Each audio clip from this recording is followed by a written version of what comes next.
Olá, seja muito bem-vindo, seja muito bem-vinda a mais um episódio desse programa e podcast da Advocacia Tributária. Meu nome é professor Alexandre Maza e aqui nesse programa e podcast nós discutimos os melhores temas, oportunidades e estratégias para quem quer começar do zero defendendo contribuintes. Lembre que nas próximas semanas eu vou fazer o lançamento da nova versão do meu curso de Advocacia Tributária 2.0, 100% regravado e 100% atualizado com a reforma tributária. Então não perca, vou dar notícias nas próximas lives em todas as minhas redes sobre essa novidade.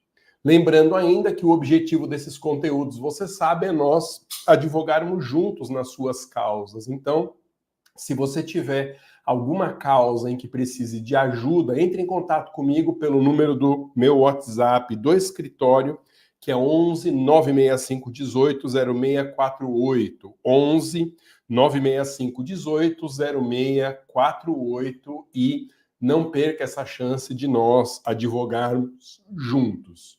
Eu escolhi falar hoje de um assunto problemático da reforma tributária. É um tema que eu abordo no meu curso novo, que é a contribuição sobre bens e serviços, conhecida já pela sigla de CBS, Contribuição sobre Bens e Serviços. Bom, você sabe, eu tenho dito aqui sempre, a reforma tributária, ela mudou mais de 100 normas na Constituição. E entre as mudanças mais importantes, sem dúvida, está a criação de 3 tributos novos. São eles o IBS, Imposto sobre Bens e Serviços, o Imposto Seletivo, o IBS é estadual, distrital e municipal, o seletivo é federal, e a Contribuição sobre Bens e Serviços, nossa conversa de hoje, que também é um tributo federal.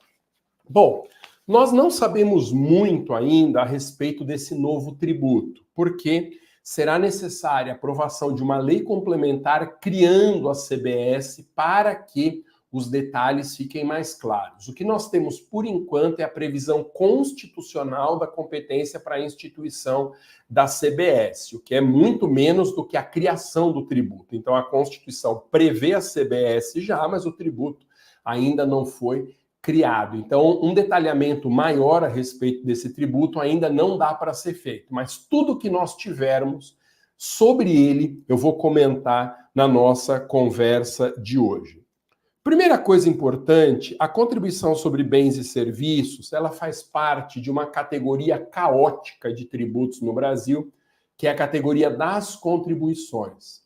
Todo tributo esdrúxulo que não se enquadrar como imposto, como taxa, o constituinte acaba chamando de contribuição e coloca tudo num balaio, tributos com regimes jurídicos completamente diferentes, como uma CID, combustíveis, que é absolutamente diferente da COFINS, que também não tem nada a ver com a contribuição de iluminação pública, com o salário e educação, com a contribuição social do lucro líquido. No entanto, todos esses tributos profundamente diferentes entre si estão catalogados dentro da quinta espécie tributária, que são as chamadas contribuições especiais. Então, a CBS vem para integrar um grupo de tributos extremamente complexo e com regime jurídico muito bagunçado. E ela vai bagunçar mais ainda porque também é um tributo cheio de problemas.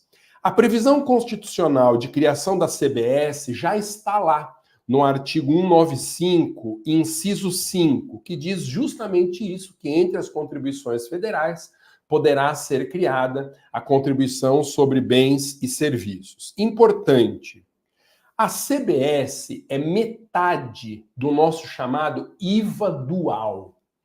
O que é IVA? IVA é Imposto sobre Valor Agregado. O IVA é um tributo que existe no mundo inteiro e que eu digo isso no meu livro, na nova edição do meu livro de tributário, meu curso de direito tributário, que é um tributo vocacionado para ser um imposto único, chamado em alguns lugares até de monotributo.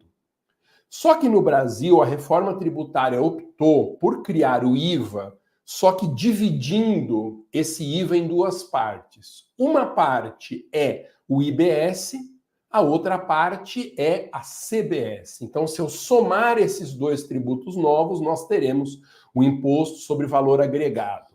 A circunstância de esse imposto estar dividido em 2 tributos faz com que os especialistas chamem esse novo tributo de IVA dual.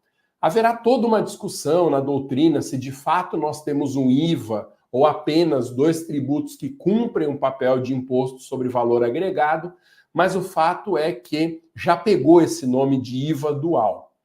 E, na verdade, é o mesmo tributo, a CBS e o IBS. A diferença é a competência. Enquanto a CBS é federal, o IBS pertence ao mesmo tempo a todas as outras entidades federativas. Ele é um tributo, seja lá como que isso se organize tecnicamente, mas é um tributo simultaneamente estadual, distrital e municipal. E logo de cara já oponho uma crítica minha aqui, porque se a CBS é a segunda parte do IBS, esses 2 tributos têm que ter a mesma natureza. Porque o fato gerador é igual, os contribuintes são os mesmos, é a mesma base de cálculo. E como que um pode ser um imposto e outra ser uma contribuição? Então essa é uma parte bem obscura da reforma tributária. A chance de haver um questionamento da constitucionalidade desse IVA dual é uma chance grande, embora o nosso STF decida de forma política e não técnica as questões tributárias, mas, do meu ponto de vista, a CBS não passa de um imposto com nome de contribuição. O tempo dirá se eu estou certo nesse ponto ou não. A CBS e o IBS tanto são um tributo só que a reforma tributária determina que uma lei complementar federal deverá criar os 2 tributos ao mesmo tempo. Então, a mesma lei vai instituir o IBS e a CBS, porque é o mesmo tributo, só com divisão de competências e cada metade com um nome distinto. Importante, a alíquota da CBS pode ser fixada por lei ordinária. Embora o tributo seja criado por lei complementar, a alíquota pode ser definida por lei ordinária, que é um jeito de tornar mais ágil a mudança da alíquota do tributo, não exigindo um quórum qualificado, como é o quórum para aprovação de uma lei complementar. Detalhe importante: a CBS vai substituir o PIS, a COFINS e vai substituir também a contribuição do importador. Isso em atenção ao novo princípio tributário da simplicidade. Quando eu falei de novos princípios tributários aqui em lives anteriores, eu disse que um deles é o princípio da simplicidade. E a manifestação mais evidente do princípio da simplicidade é essa redução nominal na quantidade de tributos no Brasil. Então perceba que a CBS vai entrar no lugar de 4 tributos, o que vai ajudar bastante a racionalizar o nosso sistema. Mas a cobrança da CBS não é para agora, não é para este 2024, nem será para os próximos 2 anos. Apenas em 2027 a reforma diz que a CBS começará a ser cobrada. Mas a implementação definitiva do tributo com a extinção daqueles que serão substituídos só vai se dar em 2033. Portanto, nós teremos aqui 6 anos de período de transição até que a CBS seja instituída plenamente, substituindo os tributos que eu já mencionei. Outra coisa importante, o regime jurídico, por ser um tributo só dividido em 2 partes, o regime jurídico da CBS é igual ao regime jurídico do IBS. Então, muitas das coisas que eu falei na live passada, na live de terça, se você não assistiu, dê uma olhadinha nas minhas redes, que a reprise está lá disponível. Boa parte daquilo vale também para a contribuição sobre bens e serviços. Inclusive o fato de que a contribuição não integrará a própria base de cálculo, nem a base de cálculo dos novos impostos, do imposto seletivo e do imposto sobre bens e serviços. O que significa que não integrará a sua própria base de cálculo? Significa que a CBS vai ser cobrada da forma que a doutrina chama de cobrança por fora. A cobrança por fora é uma tributação que não se embute no preço da mercadoria. Daí a necessidade de aplicar o princípio da não cumulatividade na CBS. Ou seja, toda vez que ela for paga em relação a um bem ou um serviço, esse pagamento gerará um crédito que será abatido na operação seguinte, de modo que o tributo nunca vai incidir sobre ele mesmo, evitando a tributação em cascata que aumenta exponencialmente o valor dos bens e serviços. Então, os tributos novos estão sujeitos ao princípio da não cumulatividade, serão uma tributação por fora. Que mais? Assim como acontece com o ICMS, com o ISS, com outros tributos, as normas gerais da CBS devem ser estabelecidas em lei complementar federal. A reforma diz isso, as normas gerais, mas na verdade a lei complementar tem que disciplinar também as normas específicas, porque a normativa completa, menos a alíquota da CBS, depende de lei complementar. Que mais? A reforma tributária, que foi promovida pela Emenda Constitucional 132, ela prevê um desenho genérico do fato gerador da contribuição. Qual que é a operação concreta que, uma vez ocorrendo, gera o dever de pagar a contribuição? Então, diz a reforma que a contribuição vai incidir sobre operações com bens materiais ou imateriais, inclusive direitos ou serviços. Então, se você somar o atual fato gerador do ICMS com o atual fato gerador do ISS, esse é o fato gerador tanto da CBS quanto do IBS também. Que mais? Nas operações de comércio exterior, os tributos novos estão sujeitos à regra geral do nosso sistema. A saber, qual que é essa regra geral?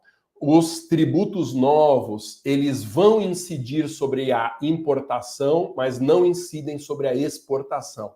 Naquela lógica que eu já comentei na live passada de favorecimento da indústria nacional. Para beneficiar a indústria nacional, a importação pagará os tributos novos, mas a exportação, que é boa porque aumenta a clientela e o lucro, não se sujeitará a esses tributos. E há previsão também, assim como no IBS, na CBS, sobre o cashback. Um mecanismo muito bem-vindo em que o valor do tributo pago sobre um bem ou serviço vai ser devolvido para os contribuintes de baixo poder econômico, com o objetivo de reduzir as desigualdades de renda, o que é algo ótimo e que no final do dia vai representar um barateamento do custo de mercadorias e serviços para a população mais carente. Então, embora essa reforma possa ser e deva ser criticada em muitos pontos, esse do cashback é um ponto muito positivo, sem dúvida. Quanto ao lançamento, é a última informação que nós temos sobre a CBS, o lançamento será por homologação, assim como acontece com todos os tributos que estão substituídos pelo nosso IVA dual. Gente, nas próximas semanas eu vou fazer o lançamento da nova versão 100% regravada do meu curso de advocacia tributária. Eu dou notícia nas próximas lives. O lançamento vai ser exclusivo dentro de um grupo de WhatsApp. Então, se prepare. Você vai entrar no grupo de WhatsApp semana que vem, vai ficar 2 semanas lá dentro do grupo. O grupo é fechado para mensagens, não é daqueles grupos que ficam incomodando a gente. E aí eu vou te falando coisas a respeito do curso para você se inteirar. Se interessou, então não perca essa oportunidade de entrar no Advocacia Tributária 2.0. Valeu, gente. É isso. Se precisar de mim para advocacia, entre em contato pelo WhatsApp do meu escritório 11 965 18 0648. WhatsApp da Masa Advocacia 11 965 18 0648. Valeu, é isso. Bom final de semana para vocês. Até mais.